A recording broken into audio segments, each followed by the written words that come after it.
नमस्कार, स्वदेश न्यूज के खास प्रोग्राम में आप सभी का स्वागत है। मैं हूं आपके साथ भागीरथ साहू। आज के हमारे स्पेशल सेगमेंट में हम बात करेंगे मध्य प्रदेश सरकार के विकास पर्व की और उस पर गर्व की। आपको बता दें कि विकास पर्व के अंतर्गत शिवराज सरकार कई कार्यक्रम आयोजित कर रही है, जिसमें महिला सशक्तिकरण, युवा कल्याण, रोजगार और स्वरोजगार, कमजोर वर्ग कल्याण, शिक्षा, स्वास्थ्य और सुशासन, किसान कल्याण के अंतर्गत प्रधानमंत्री किसान सम्मान निधि, मुख्यमंत्री किसान कल्याण योजना, मुख्यमंत्री कृषक ब्याज माफी योजना के कार्यक्रम भी किए जा रहे हैं। लेकिन आज हम इस खास सेगमेंट में बात करेंगे युवाओं के रोजगार को लेकर कि प्रदेश में युवाओं की स्थिति क्या है, रोजगार की स्थिति क्या है।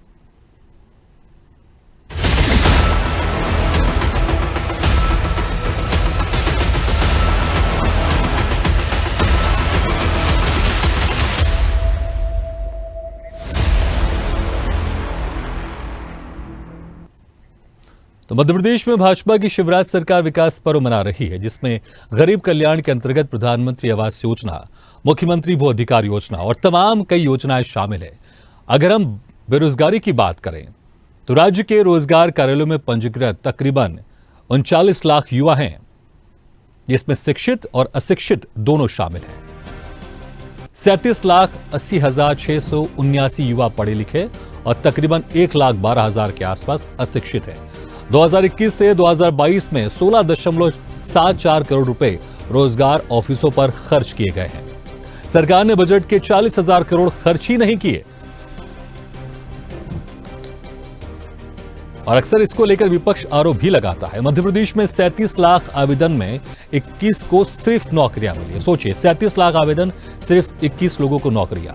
2022 से 23 में 39,786.2 करोड़ रुपए खर्च ही नहीं किए गए। पैसे थे लेकिन खर्च नहीं किया। 3 साल में सिर्फ 21 लोगों को ही नौकरी दे सकी है एमपी सरकार। तो फिर सवाल तो उठेंगे और विपक्ष लगातार सवाल उठा रहा है और हम भी इस खास चर्चा में सवाल उठाएंगे कि आखिर मध्य प्रदेश में ऐसी स्थिति क्यों है कि इतने लाखों करोड़ रुपए खर्च किए जा रहे हैं, फिर भी रोजगार कार्यालय से लोगों को रोजगार क्यों नहीं मिल रहा है। और दूसरी तरफ सरकार लगातार दावे कर रही है कि हम प्रदेश में युवाओं को रोजगार दे रहे हैं। इस खास चर्चा पर शामिल होने के लिए जो मेहमान हमारे साथ मौजूद है, मैं उनका तारुफ कराता हूं आप लोगों से। हमारे साथ है international educator Manish Saxena ji, coaching संचालक नीतीश विश्वास जी, शिक्षाविद डॉक्टर नवल सिंह जी। आप सभी मेहमानों को बहुत बहुत स्वागत है हमारे इस खास चर्चा में। सबसे पहले मनीष सक्सेना जी, आपसे पूछना चाहूंगा, जिस तरह से आजकल एक पढ़ाई को लेकर हम जा रहे हैं और अभी तो नई पॉलिसी भी लागू हो चुकी है, तो आप किस तरह से देखते हैं जो पढ़ाई का भी जो एक पैटर्न चला आ रहा है, क्या वो हमारे प्रदेश में या देश के रोजगार में सहायक साबित हो रहा है, या फिर अक्सर कहा जाता है कि बहुत सारी चीजें हम ऐसी पढ़ाई करते हैं जिसका रोजगार में इस्तेमाल नहीं होता है। जी बिल्कुल सही कहा आपने। बहुत सारी चीज़ें हम ऐसी पढ़ाई करते हैं जिनका रोजगार के लिए इस्तेमाल नहीं होता है। इसको कहते हैं स्किल डेवलपमेंट। हमारी जो एजुकेशन पद्धति चल रही है आजकल, वो स्किल डेवलपमेंट को फोकस ही नहीं करती। एक रूढ़िवादी, एक पुरानी तरीके से जो हमारी ट्रेडिशनल एजुकेशन जिसे कहते हैं, वो ही चलती जा रही है। अगर हम कंपैरिजन करें स्किल्ड यूथ की और नॉन स्किल्ड यूथ की, तो मध्य प्रदेश में या पूरे भारत में ही ये जो पढ़ाई का तरीका है, ये बहुत ही आउटडेटेड हो चुका है। 50% से भी ज़्यादा यूथ है इंडिया में और वर्ल्ड में ये कहा जाता है कि इंडिया सबसे यूथफुल कंट्री है। और उस पर हमारा जो यूथ है, स्पेशली जो रूरल यूथ है, उसका हम इस्तेमाल ही नहीं कर रहे हैं। कहीं ना कहीं से कहीं तक स्किल्स हम अपने यूथ को या हमारे एजुकेशन सिस्टम में हम नहीं ला पाए हैं, जो स्किल्स रोजगार देने में या रोजगार पाने में युवाओं की मदद करते हैं। और यही कारण जो हमारे देश के प्रदेश की जो स्थिति है रोजगार को लेकर, ये कहीं ना कहीं बिछड़ती जा रही है और युवाओं में एक गुस्सा दिखाई देता है। ठीक है, नीतीश विश्वास जी, आप कोचिंग संचालक हैं, तो कोचिंग में आप क्या कुछ देखते हैं जो बच्चे आते हैं कोचिंग लेने? आखिर देखिए, सबसे बड़ा सवाल ये भी उठता है कि कॉलेज में पढ़ाई होती है, स्कूल में पढ़ाई होती है, फिर आखिर क्या वजह रहती है कि इनको अलग से कोचिंग करना पड़ता है? और इसको लेके कई बार जो पालक होते हैं या दूसरे लोग होते हैं, ये भी कहते हैं कि जानबूझ के स्कूलों कॉलेज में पढ़ाई नहीं करवाई जाती है ताकि लोग कोचिंग में जाए और अपना पैसा खर्च करके पढ़े। इसको लेकर कभी कभी सिंडिकेट की बात होती है। तो आप क्या देख रहे हैं इस पढ़ाई के पैटर्न में, जिसका असर सीधे तौर से रोजगार पर भी पड़ता है? देखिए, पहली बात तो ये है कि जिस मेथोडोलॉजी को फॉलो करते हुए स्कूल का जो सिलेबस का जो पैटर्न है और आगे जिस पैटर्न को फॉलो करते हुए बच्चे रोजगार के लिए या फिर हायर एजुकेशन के लिए कंपटीशन में अपीयर हो, ठीक है, उसका पैटर्न, दोनों के पैटर्न में एक बहुत बड़ा गैप है। जबकि हमारा कुछ वेल प्लान्ड सिलेबस ऐसा होना चाहिए कि जो हमारे स्कूलिंग में जो बच्चा from the nursery to 12th पढ़ता है वो इस प्रकार से पढ़ना और पढ़ाया जाना चाहिए कि आगे किसी और इनडायरेक्ट मेथड या फिर मेथोडोलॉजी की जरूरत ना हो। कोचिंग में आने वाले ज़्यादातर बच्चों के पास ये कंडीशन ये होती है, चाहे वो किसी कोर्स में एडमिशन लेना चाहे तो उनके लिए भी उनकी जो एजुकेशन होती है अप टू द 12th या अप टू द 10th वो अप टू द मार्क नहीं होता, इसलिए उनको जाना पड़ता, जरूरत पड़ती है किसी कोचिंग इंस्टीट्यूट की। अब अगले चरण में जाते हैं, जब बच्चा पूरा अपने एजुकेशन को कंप्लीट करता और रोजगार के लिए सोचता है, तो रोजगार में जाने के लिए लगता है कि उसने पिछले जो अपने स्कूलिंग के लिए 12 साल और अपने ग्रेजुएशन के लिए +3 इयर्स और पीजी के लिए 2 इयर्स मोर और भी हायर एजुकेशन के लिए लिया, तो उसका यूज जो है बहुत लेस ही है आगे अपने आप को रोजगार के लिए अपने आप को स्टेब्लिश करने के लिए जो एग्जाम्स हो रहे हैं। तो ये हमारे देश के जो शिक्षाविद हैं उन्हें डिसाइड करना है कि हम अपने युवाओं के लिए किस प्रकार की शिक्षा प्रणाली, कौन सा मेथोडोलॉजी डेवलप करें जिसमें न केवल शासन बल्कि हमारे जो बड़े शिक्षाविद हैं वो भी नाकाम रहे हैं। रोजगार की अभी स्थिति क्या देख पा रहे हैं आप प्रदेश में? देखिए, रोजगार की स्थिति तो आंकड़े आपने खुद ही प्रस्तुत कर दिए है ना, और साक्ष्य को मैं आप लोग का थोड़ा सा व्यक्तिगत एक्सपीरियंस भी जानना चाहूंगा, क्योंकि आप कई युवाओं से आपकी कोचिंग में आते होंगे, जी जी। वो भी अपनी इच्छा जाहिर करते होंगे कि सर हम इस फील्ड में जाना चाहते हैं, इस फील्ड में हम नौकरी करना चाहते हैं, तो उनका क्या रुझान रहता है, क्या कुछ कहते हैं आपसे वो?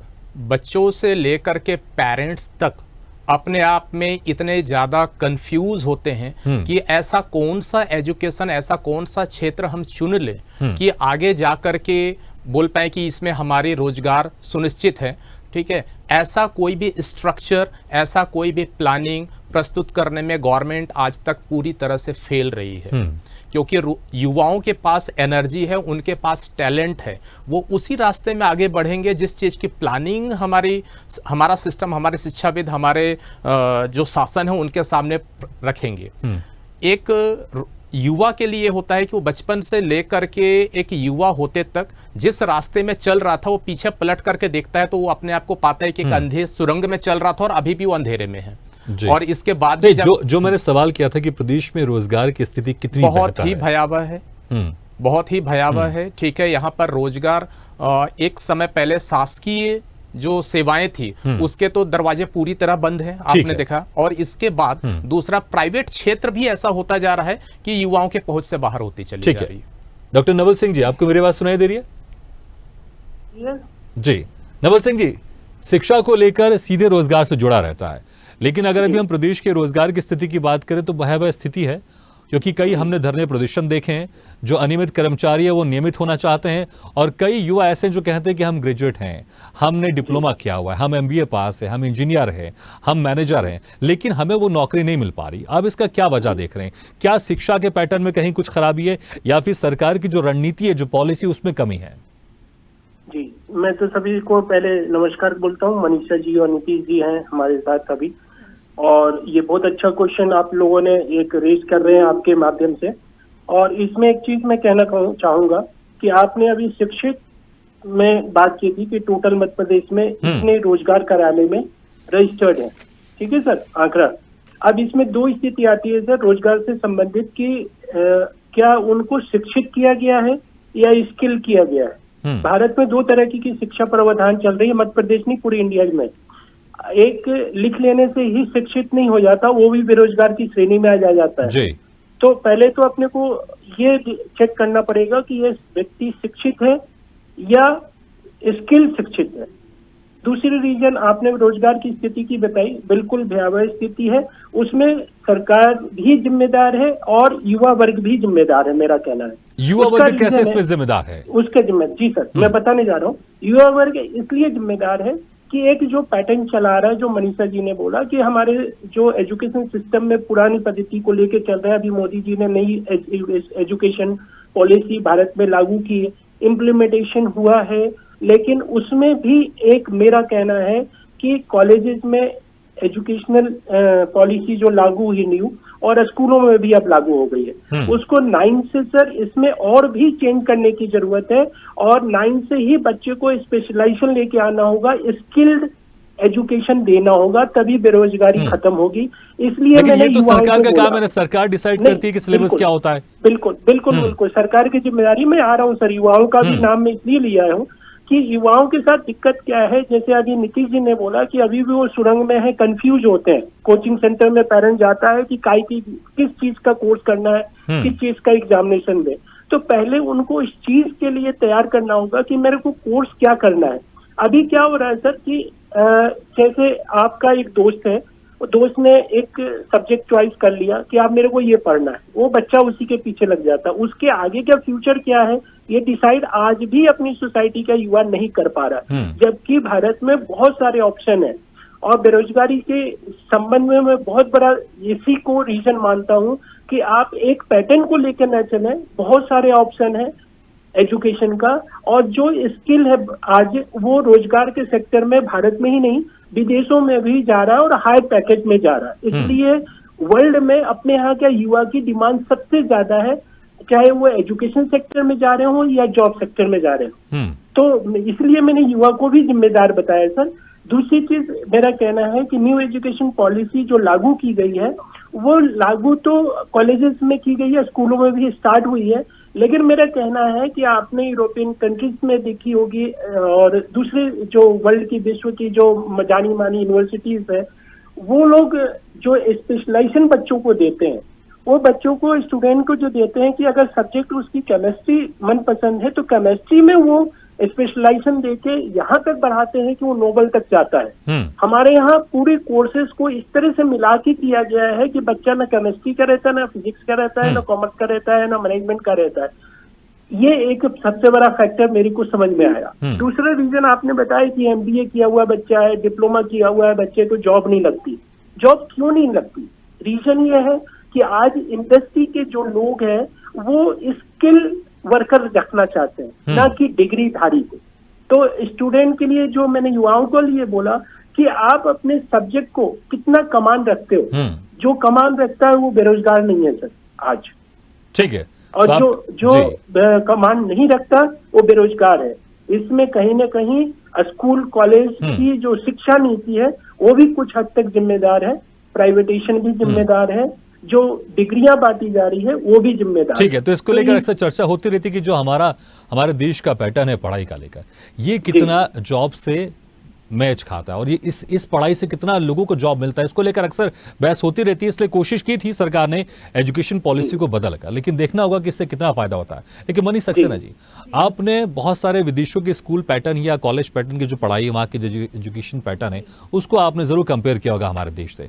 तो आपको ऐसे कौन सा देश का एजुकेशन पैटर्न अच्छा लगता है जिसको हमारे देश को भी उस पैटर्न को फॉलो करना चाहिए? अगर हम हमारे देश में और रोजगार चाहते हैं, हम चाहते हैं कि युवा स्किल हो और उनको ज्यादा से ज्यादा खुद काम करे, सेल्फ डिपेंड बने और लोगों को भी नौकरी दे, कौन सा ऐसा देश का एजुकेशन पैटर्न आपको बेहतर लगता है? एजुकेशन पैटर्न जो है बाहर के कुछ देशों का मैं नाम देना चाहूँगी, जैसे कि मैंने ऑस्ट्रेलिया के बच्चों को पढ़ाया है, मैंने कनाडा US के बच्चों को पढ़ाया है और मैंने UK के बच्चों को पढ़ाया है। तो इन कंट्रीज़ में एजुकेशन बहुत सीरियसली ली जाती है। हमारे यहाँ आजकल कुछ सालों से, जब से मैं इस फील्ड में आई हूँ, मैंने देखा है एजुकेशन एक कमर्शियल बन गया है, पूरा बिजनेस ओरिएंटेड बन गया है। तो बच्चों पे ध्यान देने की जगह हम बिजनेस पे ज़्यादा ध्यान दे रहे हैं, सबसे पहली चीज़ ये। दूसरी चीज़ ये कि उस बिजनेस को चलाने के लिए जो भी ट्रिक्स या टेक्निक्स वो बिजनेस ओनर्स करते हैं वो बच्चों पे फोकस नहीं होती, वो सिर्फ बिजनेस बढ़ाने के लिए होती है। तो हमारा फोकस, सरकार ये ध्यान ही नहीं दे रही है कि बच्चों पे फोकस कर रहे हैं एंटरप्रेन्योर्स या नहीं। जो भी लोग स्कूल चला रहे हैं आज की डेट में, जो भी लोग कॉलेजेस चला रहे हैं, वो लोग बच्चों पे कितना फोकस कर रहे हैं, युवाओं के स्किल डेवलपमेंट पे कितना फोकस कर रहे हैं, इसका कोई हिसाब किताब कहीं नहीं है। जबकि बाहर के जिन देशों का मैंने नाम लिया, राइट फ्रॉम नर्सरी से पहले दिन से देखा जाता है बच्चे का डेवलपमेंट हर तरह से, जिसको हम होलिस्टिक डेवलपमेंट की जो हम बात करते हैं, इंडिया में भी ये शब्द बहुत यूज होता है, लेकिन रियल टर्म्स में वो फॉलो नहीं किया जाता है। तो ये होलिस्टिक डेवलपमेंट जो है, और इसके लिए स्ट्रिक्ट है। हमारे यहाँ क्या है कि अगर बच्चा स्कूल लेट भी आता है तो भी अलाउड है, अगर बच्चे ने होमवर्क नहीं किया तो भी अलाउड है, उसको कोई फाइन कोई पनिशमेंट नहीं है। अगर वो किसी बिग शॉट का बच्चा है तो कोई प्रॉब्लम ही नहीं है। तो इस तरह के हमारा स्ट्रक्चर इंडिया में बना हुआ है जो हर पूरे देश में ऐसा है, लेकिन बाहर ऐसा नहीं है। सारे बच्चे समान है वहाँ पे, पढ़ाई में जो आगे है उसको उस तरह से आगे बढ़ाया जाता है, जिस चीज़ में वो आगे है उसको आगे किया जाता है। और एक मल्टीपल इंटेलिजेंस की थ्योरी है जो फॉलो की जाती है बाहर के देशों में, कि जैसे जो बच्चा पढ़ के सीखता है, बोल के सीखता है, कर के सीखता है, उस बच्चे को उस तरीके से सिखाया जाता है और उसको फिर एंड तक, जैसा कि सर ने बोला कि नोबेल प्राइज तक उसे ले जाया जाता है, तो उस लेवल का स्किल डेवलपमेंट बाहर किया जाता है। आप देखेंगे तो 16 से 18 साल के बच्चे बाहर काम करना शुरू कर देते हैं, उसके बाद वो अपना स्किल और ग्रेजुएशन पोस्ट ग्रेजुएशन डेवलप करते हैं बेस्ड ऑन दैट। तो ये पैटर्न बाहर फॉलो होता है, जबकि इंडिया में 26 साल तक के जो पढ़ाई ही करते रहते हैं बच्चे, और maths, physics, English, Hindi, Sanskrit सारा कुछ पढ़ते हैं। तो वो किसी एक में एक्सपर्ट ही नहीं हो सकते हैं, हो पाते हैं, और इसीलिए ये कंफ्यूज्ड यूथ जो हमारा इंडिया में पनप रहा है। अगर आपकी ओपिनियन सरकार को कौन सी क्लास से बच्चों को सिर्फ वही चीज पढ़ानी चाहिए जिसमें वो दक्ष होते हैं और आगे चलकर उनको जॉब मिले, कौन सी क्लास से क्या किस तरह की चीजें शुरू कर देनी जानी चाहिए? देखिए, नर्सरी से 5-6 साल का जब तक बच्चा हो जाता है तब तक उसको हर सब्जेक्ट का एक बेसिक लेवल पे एक्सपोजर मिलना चाहिए। उसके बाद 1st to 5th वो एक्सपोजर थोड़ा और बड़ा होना चाहिए। तो हमें पता चलता है, क्योंकि तब तक बच्चे बहुत छोटे रहते हैं, धीरे धीरे हमें समझ में आता है कि बच्चे की सीखने की क्षमता कितनी है या किस सब्जेक्ट में उसका इंटरेस्ट डेवलप हो रहा है, और उसके बाद हम उस सब्जेक्ट पे फोकस करके उनको आगे ले जा सकते हैं। तो 10 साल की उम्र के बाद मुझे लगता है कि पर्टिकुलर कुछ 3-4 सब्जेक्ट्स पे फोकस करके उनको आगे ले जाया जा सकता है। ठीक है नीतीश जी, अभी मध्य प्रदेश की अगर बात करें तो सीखो कमाओ योजना शुरू की है मध्य प्रदेश सरकार ने, कि आप सीखिए और सीखते समय आपको कुछ पैसे मिलेंगे, उसके बाद फिर आप खुद अपना एक बिजनेस खोल सकते हैं, छोटा मोटा जो भी है, उसमें बहुत सारी चीज सिखाए जा रहे हैं उसमें। और इसके पहले केंद्र सरकार की तरफ से स्टार्टअप इंडिया भी चालू किया गया, मेक इन इंडिया भी चालू किया गया, और कई लोन केंद्र सरकार की तरफ से प्रदेश सरकार से भी बांटे गए। क्या आप उसका एक कुछ फायदा होता है आप देख पा रहे हैं आप? और जैसे कि क्योंकि अगर हमारी शिक्षा पैटर्न ही अगर वैसे अभी तक नहीं बन पाई है जहां पर आप स्किल लोगों को निकाल सकें, क्योंकि सिर्फ डिग्रियां निकल रही हैं, डिग्रिया के बाद लोग हाथों में लेके घूमते रहते हैं लेकिन उससे नौकरियां नहीं मिल पाती। जैसे कि आप लोग ने खुद ही जिक्र किया कि कंपनी चाहते हैं स्किल, अगर कोई कंपनी जूते बनाती है तो उसको ये चाहिए वो व्यक्ति चाहिए जो जूते बनाता, अब वो कितना भी इंटेलिजेंट हो मैथ्स में, उससे वो क्या करेगा? मैथ्स वालों को अकाउंटेंट डिपार्टमेंट में रखेगा, लेकिन बाकी जो दूसरे लोग हैं वो तो उनको जूते बनाने वाले चाहिए ना।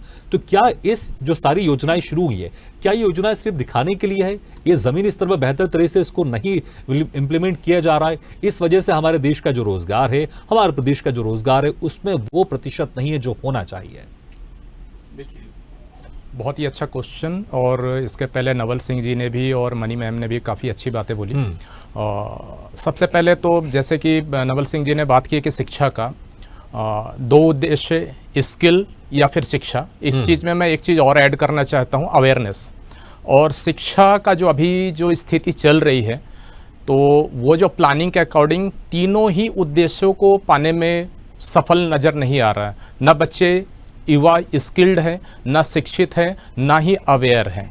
और रही बात नवल सिंह जी के इस बात का मैं थोड़ा सा मैं खंडन करना चाहता हूं कि युवाओं का दोष है। युवा तो एनर्जी और आईक्यू का भंडार है, आप उसको किस डायरेक्शन में चैनलाइज करना चाहते हैं वो डिसाइड नहीं कर सकते। ये डिसाइड करेंगे हमारी देश की शिक्षा नीति क्या है। और अभी मनी मैम ने बोला कि जैसे कि 5th क्लास तक 6th क्लास तक हम ये आइडेंटिफाई कर ले, उनको बेसिक एजुकेशन दिया जाए, उसके आगे हम उसके एनर्जी को यूटिलाइज करें। इसके पहले के स्टेटमेंट मैंने बोला कि जब आप एक युवा 22, 23, 25 साल तक अपने एनर्जी और अपने आईक्यू टैलेंट का मैक्सिमम कंज्यूम कर चुका होता है, तब उसे पता चलता है कि रोजगार के लिए उसे जिस चीज़ की ज़रूरत है वो चीज़ तो उसमें डेवलप हुआ ही नहीं। अब उसे एक नए सिरे से 0 लेवल से स्टार्ट करने की जरूरत है। तो इसमें युवा का क्या दोष है? उसके सामने तो जो चीज़ रखा उसमें उसने अपना 100% दिया, और उसके बाद जब वो रोजगार खोजने निकलता है तो उसे बोलता है कि नहीं, यू आर नॉट एबल, आप एलिजिबल नहीं हैं। तो ये जो है ये सरकार निर्धारित करेगी कि हमें अपने ह्यूमन रिसोर्स के लिए फ्यूचर में किस चीज़ के लिए तैयार किया जाए। सरकार के पास ही जनसंख्या कभी भी किसी भी देश के लिए समस्या नहीं हो सकता। ये एक बहुत बड़ी बोलना चाहिए कि एक बहुत बड़ा रिसोर्स है, और उस चीज को हम कैसे यूटिलाइज करते हैं ये देश की सरकार जो प्लानिंग बनाती है उस पर डिपेंड करता है। तो इस प्लानिंग और उसके इम्प्लीमेंटेशन दोनों में ही सरकार पूरी तरह से फेल रही है, ठीक है, और पिछले 3 दशकों से और लास्ट 1 दशक से तो पूरी तरह से नाकाम दिखाई दे रही है। ठीक है नवल सिंह जी, सरकार की तरफ से कोशिश तो बहुत की जा रही है। अगर केंद्र की तरफ से बात करें, startup India, make in India, प्रदेश सरकार की बात करें तो सीखो कमाओ, बहुत सारी योजनाएं शुरू की जा रही है, लेकिन इसका असर जमीनी स्तर पर दिखाई क्यों नहीं दे रहा है? क्या, जैसे मैंने शुरू में हम बात ही करें कि शिक्षा का पैटर्न अभी बेहतर नहीं हुआ, इसलिए सारी योजना हम लेकर तो आते हैं लेकिन उसका असर दिखाई नहीं देता। क्या आप देख पा रहे हैं कि इससे कुछ फायदा हो रहा है या सरकार को इसमें कुछ तब्दीली करना चाहिए? और एक और बात कहना चाहूंगा कि रोजगार कार्यालय की बात अभी हम कर रहे थे। रोजगार कार्यालय में तकरीबन 38 लाख लोग रजिस्टर्ड है, मोटा मोटा, इसमें कुछ शिक्षित है, अशिक्षित है, लेकिन सिर्फ 21 लोगों को सिर्फ नौकरियां मिली है। सवाल नहीं खड़े होता सरकार की मंशा पर? संक्षेप में 1 आध मिनट में। जी सर, संक्षेप में मैं ये जरूर कहूंगा कि 21 लोगों की नौकरियां मिली हैं 37 लाख में, तो वो कहीं ना कहीं मंशा तो दिखती है साहब कि रोजगार की स्थिति, भयावह स्थिति बनी है। मैंने युवाओं को जिम्मेदार इसलिए बोला था, मैं फिर से वापस आ रहा हूँ कि अपने पास भारत में अभी भी जो कोर्सेज, जो पाठ्यक्रम चल रहे हैं अनेक विश्वविद्यालय में, कॉलेजेस में, तो उसमें बहुत सारी चॉइस आज है। आप देखिए, साइबर क्राइम बहुत तेजी से बढ़ रहा भारत में और पूरे वर्ल्ड में हो रहा है। दूसरी चीज की क्लाउड कंप्यूटिंग बहुत तेजी से काम कर रहा है, पूरा यूएस काम कर रहा है क्लाउड कंप्यूटिंग पे। यस सर, अब मैं ये वाली चीजें इसलिए बता रहा हूँ, लेकिन नवल सिंह जी, जो एक गांव का एक युवा है, उसको ये सारे अपॉर्चुनिटीज के बारे में नहीं पता है। उसको तो सरकार ही बताएगी ना कि ये अपॉर्चुनिटीज में भी अच्छे जॉब हैं, और इसके लिए वो संसाधन उपलब्ध कराए, उनको एजुकेशन का सिस्टम ऐसा बताए, उनके स्कूल से शुरुआत करे। गांव में जो स्कूल होता है उसी की पढ़ाई में डालेंगे तभी तो उनको पता चलेगा। नहीं तो गांव का युवा या शहर का भी युवा, उसको नहीं पता रहता कि आखिर किस फील्ड में ज्यादा जॉब मिल सकती है। सरकार को बताना पड़ेगा। जी बिल्कुल सहमत हूँ आपसे, सरकार को भी बताना होगा सर, और जो सरकार के साथ साथ जो इसमें सम्मिलित होने जा रहे हैं, वो युवा हो या छोटे बच्चे हो, मैं तो स्वयं चाह रहा हूँ कि 9th क्लास से इसकी रूपरेखा तैयार होनी चाहिए। युवाओं को सरकार के तरफ से एक काउंसलिंग का गठन होना चाहिए, जिससे कि बच्चों को ये बताया जाए कि हमारे भारत में कितने सेक्टर से कोर्सेज किए जा सकते हैं। एक पारंपरिक कोर्सेज ही नहीं है, बहुत सारी डिवाइसेस आ गई है जो जानकारी में नहीं है बच्चों को, वो बच्चों को प्रदान करना होगा। लेकिन इसके बावजूद भी अगर बच्चा उसमें इंटरेस्ट नहीं लेता है, मैं कंप्यूटर साइंस की अगर एग्जांपल के तौर पे बात करूं, समय बहुत कम है, कुछ सेकंड में बात कंप्लीट कर दीजिए। तो मेरा कहना है कि इसमें दोनों की जिम्मेदारी इसलिए तय की थी कि दोनों को वर्गों को ठीक है, तो इसमें दोनों को जिम्मेदार होना पड़ेगा, जो युवा उनके पालक को भी, खुद युवा को भी, और सरकार को भी एक ऐसा पैटर्न बनाना पड़ेगा, एक ऐसा सिस्टम बनाना होगा जिसमें ज्यादा से ज्यादा रोजगार मिल सके। बहुत बहुत शुक्रिया आप सभी का, मनीष सक्सेना जी, नीतीश विश्वास जी और डॉक्टर नवल सिंह जी, आपका बहुत बहुत शुक्रिया हमारे इस खास चर्चा में शामिल होने के लिए। तो विकास पर्व तो सरकार मना रही है और दावे भी कर रही है कि हम रोजगार प्रदेश में अच्छा खासा दे रहे हैं, लेकिन हकीकत जमीन में वैसी नहीं है। इसलिए सरकार को यहां पर ध्यान देना पड़ेगा, जो स्किलफुल पढ़ाई होती है उस पर जाना पड़ेगा, और यह भी बताना पड़ेगा किस क्षेत्र में ज्यादा रोजगार होता है, और उसके लिए संसाधन जुटाने पड़ेंगे, युवाओं को एजुकेट करना होगा, तभी हमारे प्रदेश में, तभी हमारे देश में रोजगार लगातार बढ़ते जाएगा। नहीं तो स्थिति यूं ही खराब होती जाएगी और युवाओं के अंदर गुस्सा और रोष बढ़ता जाएगा। इसी के साथ हमारे इस खास पेशकश में फिलहाल इतना, लेकिन खबरों का सिलसिला लगातार जारी। आप देखते रहिए स्वदेश न्यूज। सबसे पहले देश।